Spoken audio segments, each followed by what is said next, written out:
toi de faire des enfants. Bonjour Sandra. Bonjour Pascal. On va la refaire. Bonjour Sandra. Bonjour Pascal.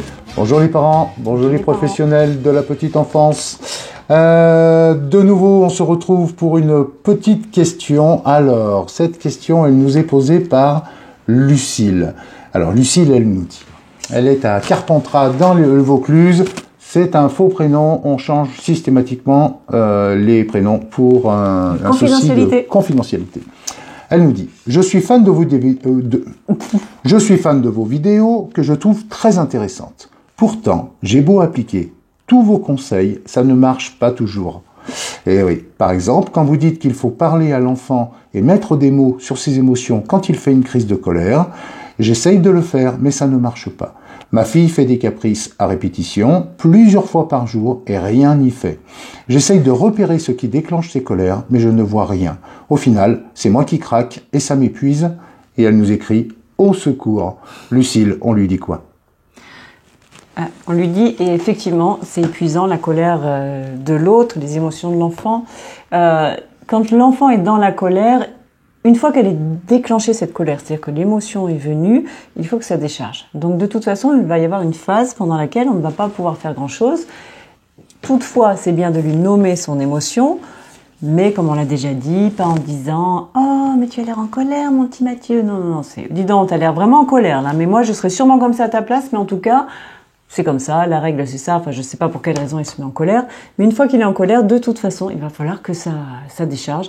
Et peut-être qu'on peut lui proposer différentes choses, le mettre un peu à l'écart, lui donner un verre d'eau, enfin de toute façon il va y avoir un moment où qu'est-ce que vous pouvez faire ? Il va falloir que ça sorte. Eh oui, à part vous-même être au calme, respirer, et ça sort. Alors moi ce qui m'interpelle c'est quand Lucille nous dit que sa fille fait des caprices à répétition plusieurs fois par jour et rien n'y fait. Elle a quel âge, sa fille ? Sa fille, elle ne nous dit pas, Lucille. Essayez de nous préciser. Parce que si elle a 15 ans, on fait pas la même chose qu'elle. Isabelle Fioza fait le distinguo entre les crises de rage et les crises de colère. La crise de rage, ça n'est pas la même chose que la crise de colère. La crise de colère, comme Sandra vous l'explique, eh bien c'est quelque chose qui arrive au moment où l'émotion colère se présente, et c'est nécessaire la colère, hein. Ça permet d'exprimer, d'affirmer son soi. Ça ne dure pas longtemps. Une émotion, c'est très fugace, ça dure quelques minutes. Laissez passer ce moment-là, et puis poser des mots, rassurer, comme Sandra vous l'expliquait. Juste pour continuer, effectivement, la colère, ça peut durer pas très longtemps. Après, il y a la bouderie souvent qui suit la colère, qui fait que l'enfant vous éloigne. Ça n'est plus de la colère. Et ce qui marche bien à ce moment-là, une fois qu'on est en phase de bouderie, c'est la distraction. Tout à coup, faire comme si vous faisiez quelque chose de super intéressant dans votre coin, l'air de rien, pas loin de lui, quelque chose qui l'intéresse aussi. Tout à fait. Je reviens à cette notion de crise de rage. On le sait aujourd'hui avec les neurosciences, on sait que nos enfants sont peut-être un peu plus qu'avant soumis à un stress, si ce n'est chronique, en tout cas récurrent, pour maintes raisons, hein, l'alimentation, les écrans, etc. Mais ça, c'est pas le sujet de cette vidéo. Toutefois, quand un enfant fait des crises de rage plusieurs fois par jour, effectivement, on va pouvoir facilement éliminer la notion de crise de colère, à moins que ce soit un enfant qui soit totalement intolérant à la frustration ou en phase d'apprentissage quant à sa tolérance à la frustration, et que l'adulte le soumette en permanence à la frustration. Mais on imagine bien que Lucille n'est pas non plus On ne sait pas qui est Lucille. Et surtout, ce qu'on ne sait pas, et ce sur quoi il va falloir se pencher si sa fille fait des caprices à répétition, c'est quelle est votre histoire de vie, à vous, à votre mari, à votre petite fille. Il y a sûrement quelque chose qui n'est pas fluide quelque part, mais nous, on ne peut pas faire grand-chose comme ça. Voilà, en tout cas, que ça soit crise de rage, crise de colère, mettez des mots à la place de l'enfant s'il n'est pas capable. Avec le ton qui va bien. Mettez-le, oui, ne soyez pas niant, mais ne soyez accompagnante. Essayez de contaminer positivement l'enfant qui, lui, est en train de vous contaminer négativement, c'est-à-dire que son stress, il est en train de vous le transmettre. Alors, essayez de vous inscrire dans ce cercle vertueux, c'est-à-dire avec des mots calmants, contenants, apaisants, en posant des mots sur ce qu'il est en train de vivre, le ramener petit à petit au calme, finir en le consolant, et puis peut-être débriefer avec lui calmement. Mais un ton ferme. Imaginez que vous soyez en colère contre votre mari, ou contre je ne sais quoi, et que votre mari vous dise C'est Lucille. Hein. Lucille. Oui. Votre mari vous dit, mais Lucille, tu as l'air en colère. Qu'est-ce que tu pourrais faire de ta colère? En pleine colère, ça donne envie juste de... Ouais. Ayez un ton adapté. C'est pas parce que c'est un enfant on doit lui parler de façon gnangnan ou inadaptée. Voilà. C'est un être humain qui est parfaitement capable de comprendre, aussi bien que nous, ce que va induire le fait de vivre une émotion. Alors posez-lui des mots qui veulent dire quelque chose. Vous allez l'aider petit à petit à ce que lui aussi soit capable de poser des mots.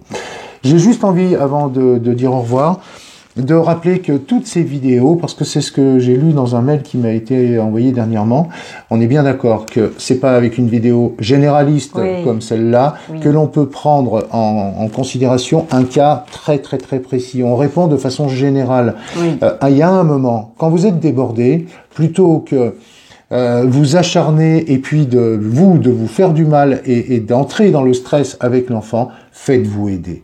Ça ne dure pas, c'est pas une thérapie, ça va pas demander 15, 20, 30 séances, mais parfois 2, 3 séances. Moi souvent, avec une séance et puis 3 semaines, un mois plus tard, je revois les parents pour qu'on fasse un petit peu le point et puis voir un petit peu pourquoi certaines choses n'ont pas fonctionné. Ça peut vraiment et très rapidement donner de très très bons résultats. N'hésitez pas à vous faire aider. On n'est pas des surhommes, on n'est pas des surfemmes, on n'est pas des surparents, on n'est pas des surnounous. Des surformateurs. Ou des surformateurs. Il y a un moment, aller demander de l'être à l'autre, c'est aussi ça. Être responsable et être sensé. Parce que un enfant, ça nous pompe énormément d'énergie. Et quand on est en énergie basse, peut-être qu'il faut passer la main à quelqu'un qui, lui, est complètement dégagé, qui est complètement neutre, affectivement parlant, des gens comme nous. Hein, on en rencontre toute la journée des parents qu'on parvient à aider uniquement en leur disant « écoutez, mais tout ça, ça n'est pas grave », avec un ton contenant. Et le fait de s'entendre dire que leur enfant va très bien, et on leur dit pas vous êtes des mauvais parents ou vous y prenez mal. Sinon, vous prenez des vacances et vous le mettez en location pendant ce temps-là. Non, ça on le dit pas. On le dit mais pas. Ça peut être apaisant aussi. Voilà, on va couper là. Bien, les parents, les professionnels de la petite enfance, merci d'être fidèles. Vous nous envoyez vos mails pour poser des questions. Vous likez la page Facebook. Voilà. Vous allez sur le site, parlez-en autour de vous, organisez des groupes de parole si vous êtes sur la région lyonnaise. Et en attendant, on vous dit portez-vous bien, prenez soin de vous et de vos enfants. Reposez-vous bien. Reposez-vous. Salut Sandra. Salut. C'est facile avec toi de faire des enfants. C'est facile. Les promesses et les serments. C'est facile.